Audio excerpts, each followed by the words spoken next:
Bonsoir à tous, bienvenue dans Coloscopie, le magazine d'investigation qui va au plus profond de l'actualité.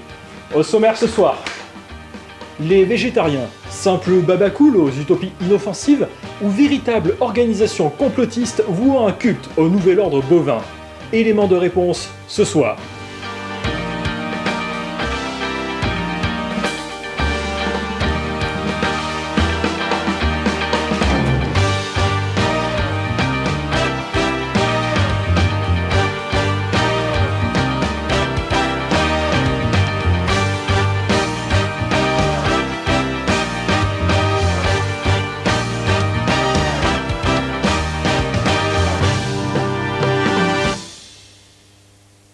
Vous l'avez sans doute remarqué, ils sont de plus en plus nombreux à y goûter.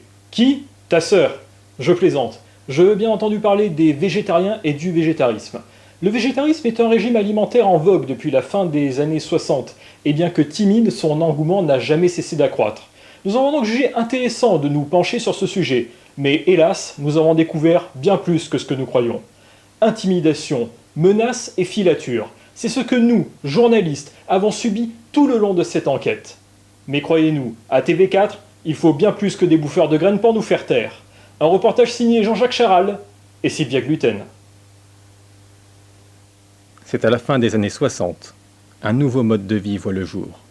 Hédonisme, pacifisme, respect de la nature et musique sous psychotrope, les conditions sine qua non sont réunies pour la naissance du mouvement hippie. Un mouvement où l'homme n'est qu'une espèce vivante parmi tant d'autres et doit cesser de vivre de l'exploitation animale. Patatras, voilà la naissance du végétarisme. Une vie plus saine, en harmonie avec la nature et le respect des animaux. Mais est-ce sans risque? Nous avons posé la question au professeur Olivier Gustave Monsanto. Le végétarisme n'est pas sans risque. Vous connaissez le proverbe « on est ce que l'on mange ». Eh ben moi perso, si j'ai pas envie de ressembler à un légume, eh ben je mange pas de légumes, je blague. Cependant, on a observé chez certaines personnes ce que nous appelons le syndrome d'Arcimboldo. J'ai vu des gars littéralement se transformer en putain de courgettes. Devenir un homme légume. Voilà le funeste destin des végétariens. Mais ce régime peut aussi avoir des effets dévastateurs sur l'environnement.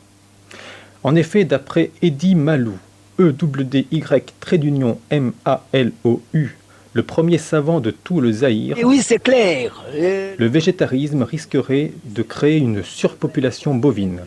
Parce que, par exemple, le Brésil, à part les végétariens, là, le végétalisme, hein, nous avons cette même climatologie. Le Brésil... Les rejets gastriques des vaches, libérant une grande quantité de CO2, pourraient endommager la couche d'ozone. C'est justement ce que recherche à créer le nouvel ordre bovin, une sous-organisation occulte créée par une loge maçonnique végétarienne. Réduire en esclavage l'espèce humaine par une expansion démographique hors norme des bovins. Nous avons pu nous procurer des documents qui attestent de cette immense machination.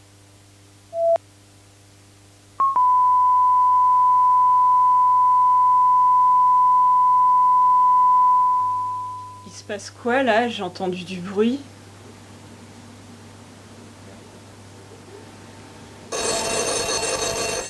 Allô? Ouais? Sérieux? Vous avez appelé la police?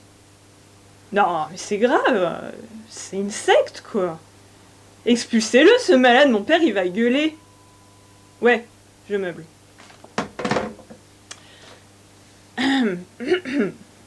Mesdames, messieurs, c'est inouï. Une intrusion en régie de diffusion nous a obligés à interrompre notre programme. Le service de sécurité de TV4, alias Mouloud et Roger, que j'embrasse, sont en train d'évacuer le forcené. Nous allons vous faire patienter quelques secondes avec un interlude musical, avant de redonner l'antenne à Anthony Merguez. Excusez-nous pour cet incident, à tout de suite.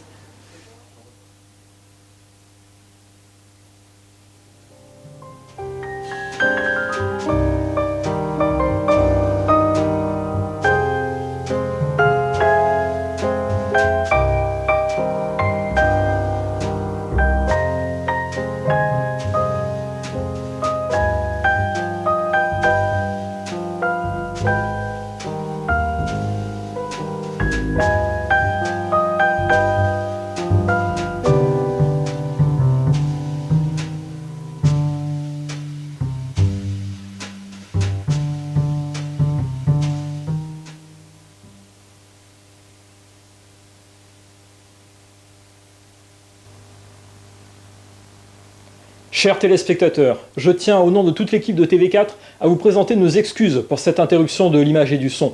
Mais ce qui vient de se passer est affreux, vraiment affreux. Une fois de plus, on a tenté de nous faire taire. Il y a quelques instants, un végétarien affamé est entré dans la régie et a dévoré la bande. Voici ce qu'il en reste. Alors, le végétarisme, véritable chance pour l'humanité et la nature, ou fléau pour la liberté de la presse?